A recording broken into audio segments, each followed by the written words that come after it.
স্টুডেন্টরা কেন মরবে? এটা কেমন কথা?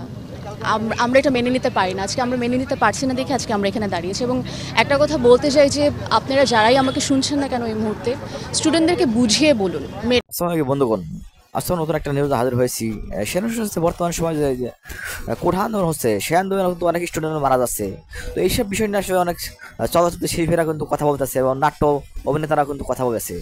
তো এবার কিন্তু সাবা কবির এবং খায়রুল বাসার নিয়ে কিন্তু কথা বলেছেন এই বিষয়টি নিয়ে আসলে ছাত্ররা কেন মরবে আসলে। তো বন্ধুগণ, আমার সেই বীরভূষটাকে দেখে আসি আসলে তারা কি বলেছে আসলে এইসব বিষয় নিয়ে আসলে। স্টুডেন্টরা কেন মরবে? এটা কেমন কথা? আমরা এটা মেনে নিতে পারি না। আজকে আমরা মেনে নিতে পারছি না দেখে আজকে আমরা এখানে দাঁড়িয়েছি এবং একটা কথা বলতে চাই যে আপনারা যারাই আমাকে শুনছেন না কেন এই মুহূর্তে, স্টুডেন্টদেরকে বুঝিয়ে বলুন, মেরে না। সো আমরা এই অপরাধ কখনোই মানতে পারবো না দেখে আজকে আমরা সবাই এখানে একত্রিত হয়েছি এবং আমরা চাই এটা খুব দ্রুত সমাধান হোক। আর একটা স্টুডেন্টের প্রাণও যেন না যায়, আমরা এই জন্যই দাঁড়িয়েছি। আপনারা প্লিজ একটু সবাইকে নিয়েই করেন, আমাদের সংহতি প্রতিটা স্টুডেন্টের পিছনে, তাদের দাবির পিছনে।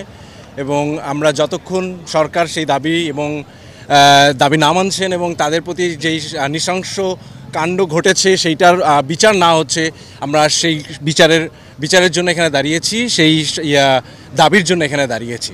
সো আপনারা ছড়িয়ে দিবেন যে আমরা যে ছাত্রদের পাশেই আছি, আমরা যারা সংস্কৃতিবান লোকজন আছি আর কি।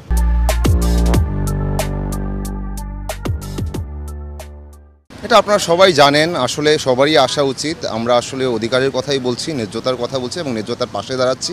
এই ন্যায্যতা আসলে আমাদের সবার। তো আজকে দেশের যে অবস্থা, এটা খুবই হতাশার, খুবই লজ্জাজনক এবং খুবই কষ্টের।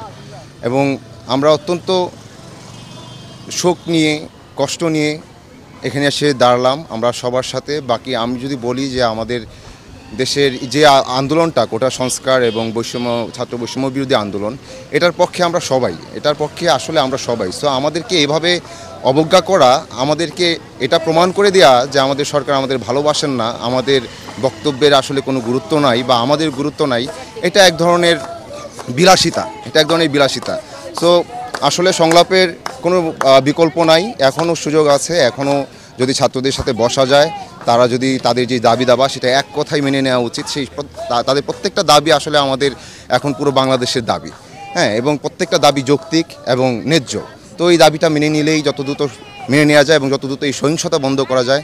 তো বন্ধুগণ, আমার সেই ভিডিওটি দেখলাম যেখানে দেখছে আসলে সাবা কবির এবং খায়রুল বাসা তারা কিন্তু জানে আসলে ছাত্ররা আন্দোলন করতে পারে, এটা আসলে ছাত্রদের কেন মারা হবে আসলে, তারা কেন মরবে আসলে সে বিষয়ে কিন্তু জানে আসলে সে বিষয়ে আন্দোলন করতে পারে। আন্দোলন সব দেশে করা হয়, তো স্টুডেন্টরা আন্দোলন করবে আসলে, তাদের দাবির জন্য আন্দোলন করতেই পারে, তাদেরকে মারা হবে কেন আসলে, তো এই বিষয়টা ছুড়ে দেশ আসলে।